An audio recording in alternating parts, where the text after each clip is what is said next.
Hi everybody and welcome back to Lost Genre Reddit Stories.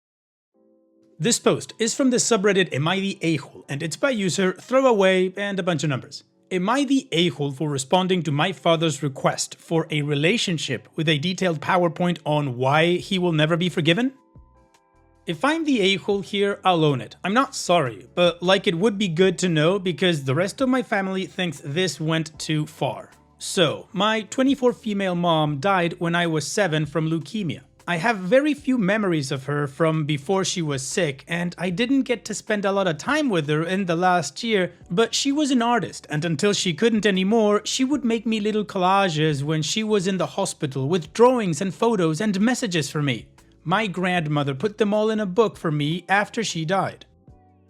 I want to be like my mom, and my counselor thought it would help, so I started a journal where I would do kind of a similar thing, and I've done at least 1 page a week all these years, ever since my mom died. More when I miss her or have something hard going on. So I have kind of a unique record of my mental state over the last 16 years. Now, my father remarried when I was 9. My stepmother really leaned hard into the "I'm your mom now," and my father didn't stop her. It improved when they had my half-brother because she basically forgot about me then. Unfortunately, he got cancer when he was 3 and I pretty much ceased to exist for my father. He was either working or gone with my brother and I spent all my teen years mostly at home alone or with my grandparents. The mantra was that my brother needed to be the focus because he might die, so I needed to not be selfish since I was healthy. I stopped trying to talk to him when I was 16 and it was a dark time. I moved out when I was 18 and cut them off completely. My grandparents let me know that my brother died a couple of years ago, but respected my desire to remain no contact with my father. He recently reached out to them because he wants to see me and talk. I went through my old journals and made him a PowerPoint with images of the entries where I had talked about being frustrated and feeling abandoned and unwanted, with some literal quotes of things my dad said to me during arguments. Even the really dark stuff from when I was seriously depressed.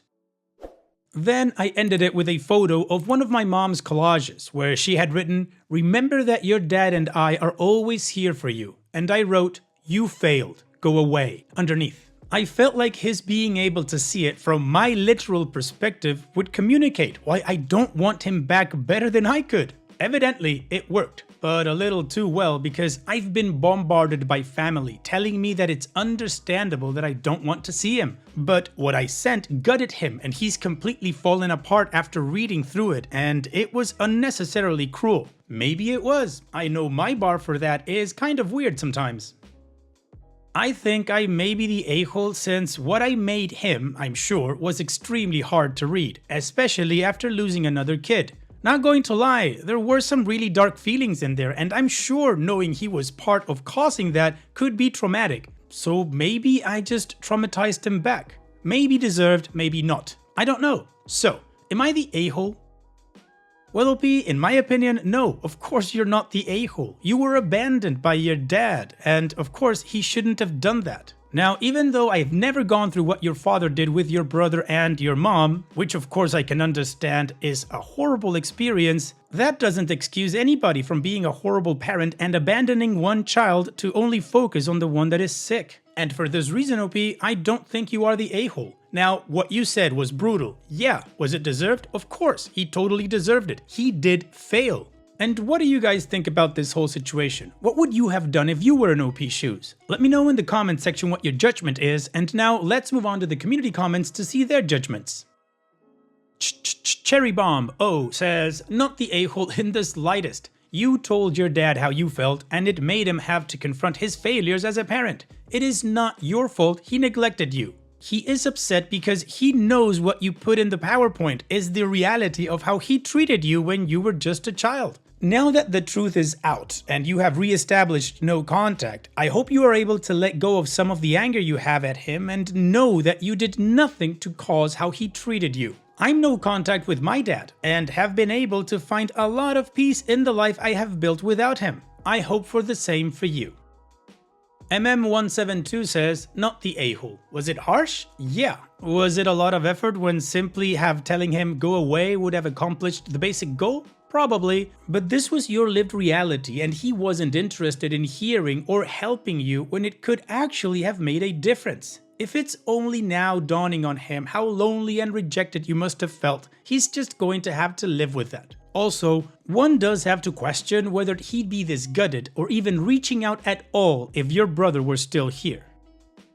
Krokov Pot says, "That was painfully harsh to read, but I still think not the a-hole. Your father did fail you repeatedly, even before your brother got sick. He should never have married a woman who tried to push out the memory of your mom. And he should never have tolerated you being forgotten about as soon as your half-brother was born. Your brother's illness and passing were a tragedy, and your dad and stepmom could perhaps be forgiven for a doing their best but fell short type of parenting, but they clearly didn't even reach that level."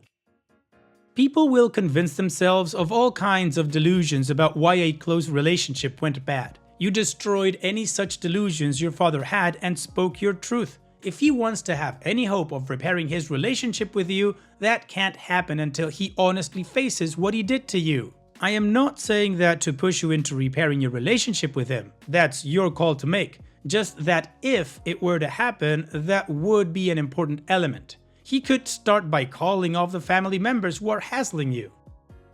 Additional information from OP's comments. The PowerPoint was about making 100% sure that he can never claim that he wasn't told why I won't have him in my life anymore. He's been giving a detailed multimedia thesis on the subject to refer to, and it was done in a way that required no unwanted contact for me and that he can't interrupt or redirect or try to overpower. Mission accomplished, and that's the last contact I will ever have with him. He barely remembered to talk to me when I lived there, and it went on for years. My mom was dying in the hospital and she still managed to always make sure I knew she loved me. My father couldn't even manage a phone call or a post-it note on my 5th birthday.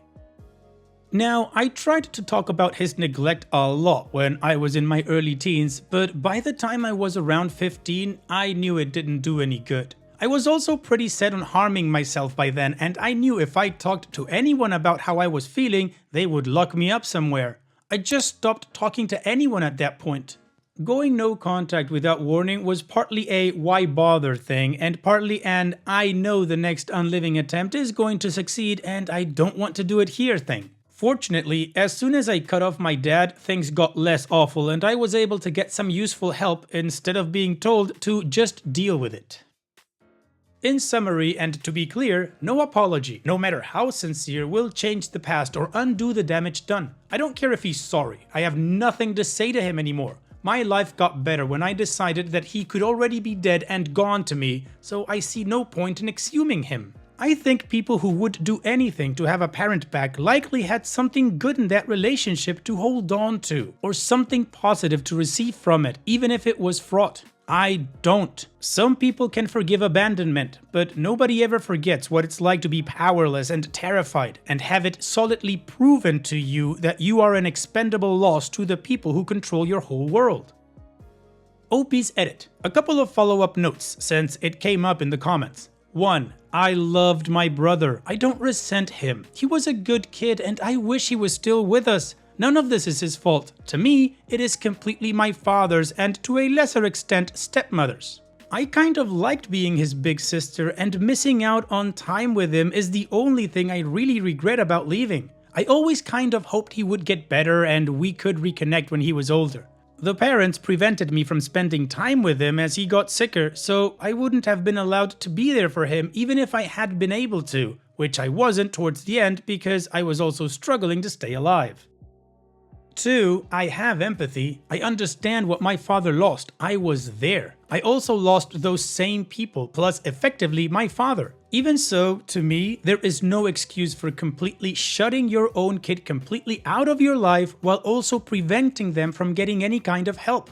I understand depression and freezing up. I've been there. And I still, even not being an adult, managed to consider the impact of my behavior on other people. If he was that bad off, he should have given me up to be raised by someone else. My mom's parents asked, and he wouldn't agree to let me stay with them full time. I could have had a dad that was able to occasionally tell me he loved me, even if it was just a text message. Alternatively, I could have lived with my grandparents and had people around me who cared about me every day, even if that wasn't my father. I got neither, and every request for help of any kind was met with "suck it up." I can empathize with having to function while breaking down inside, but I can't empathize with what he did. 3. I gather from relatives who have backed off after some hard boundary setting that my father and stepmother split not long ago and are in divorce proceedings, which is why he reached out now and why the rest of the family was upset with how I responded at the time. He wasn't in a good place already.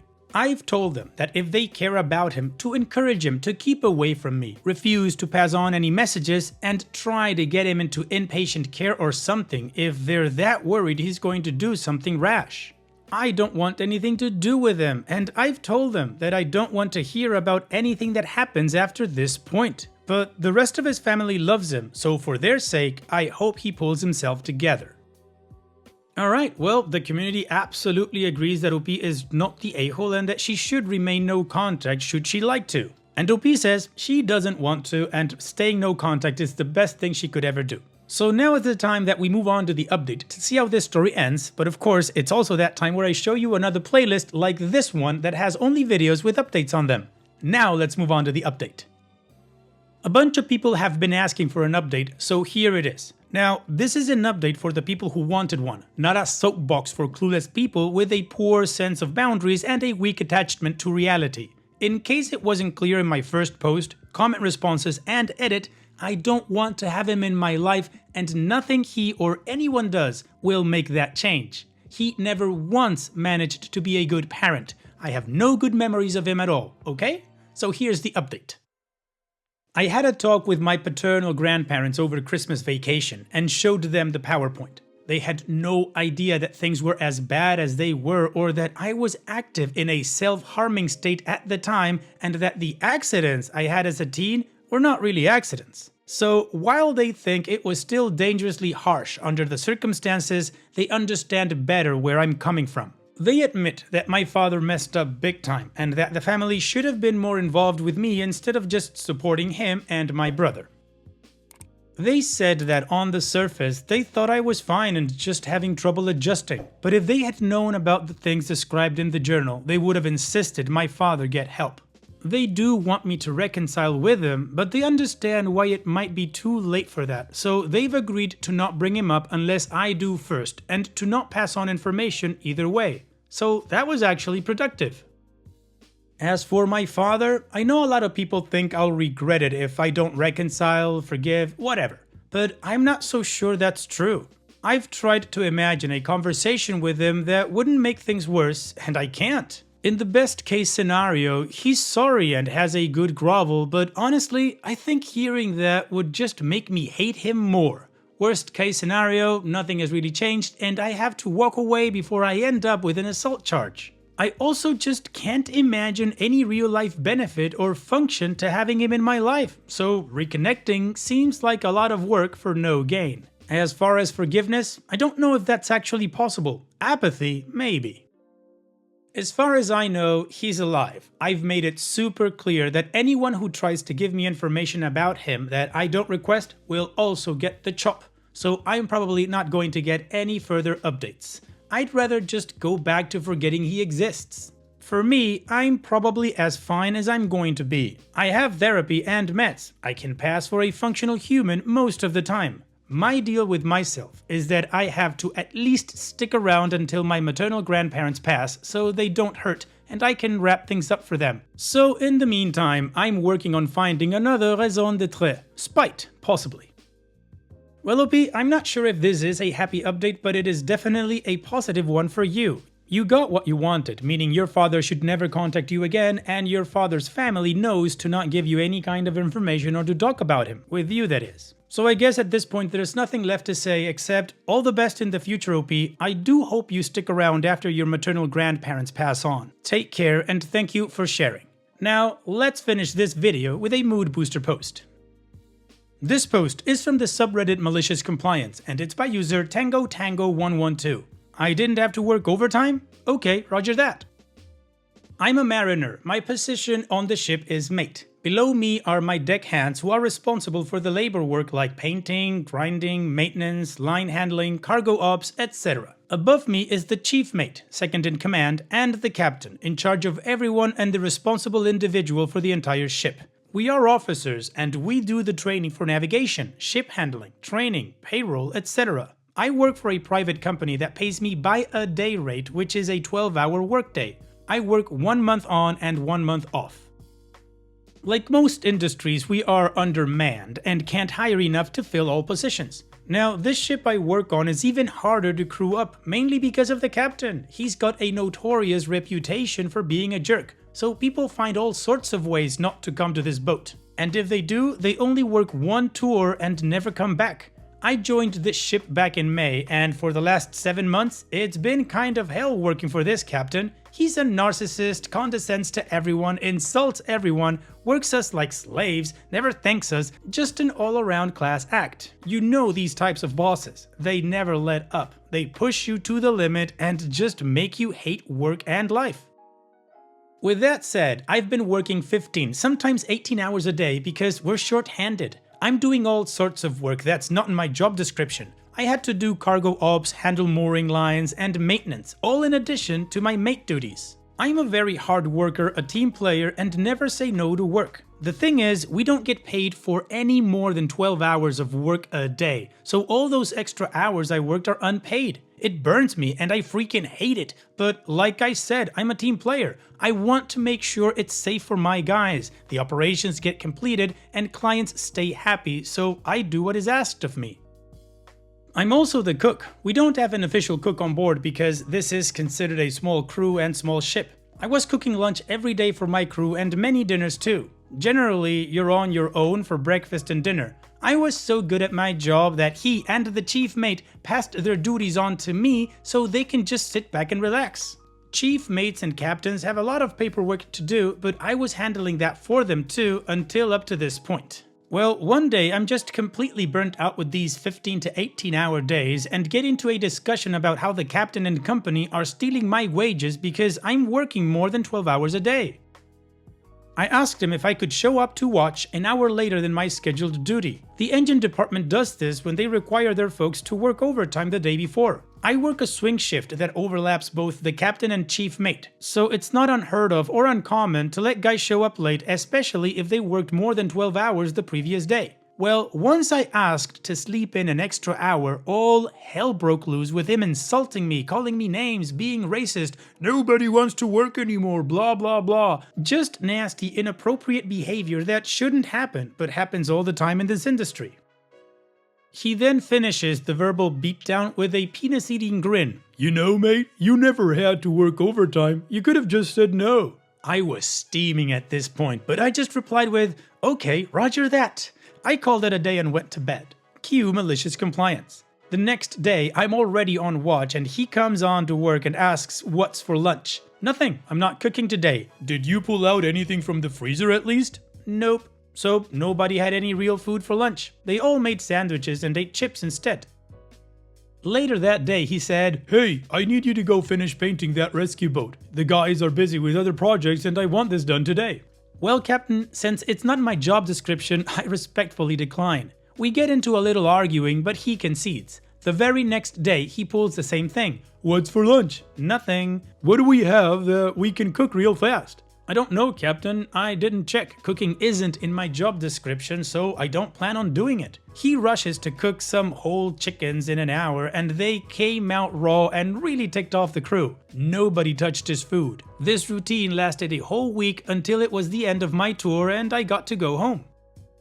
I returned to duty a month later and he thought I would forget or let it slide. I indeed did not forget or let it slide. For the next entire month-long tour, the captain had to do the cooking because the chief mate and I refused to do it and he complained because he had to wake up early to prep food. I was already doing that when I was cooking, I just didn't complain. I enjoy cooking, but I was willing to die on this hill. I wasn't letting it go. I refused to let him win this battle. I did not cook one meal. To be petty, I made myself delicious food, did not share it, and refused any work that wasn't in my job description.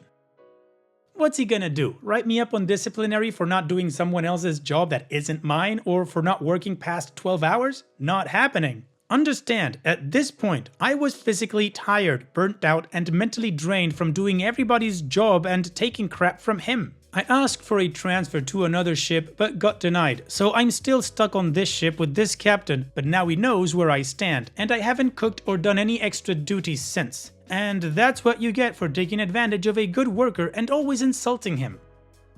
Well, OP, you were simply doing what your commanding officer told you that you could do. Now let's just hope you learned how to cook chicken for the crew. Thanks for sharing, OP.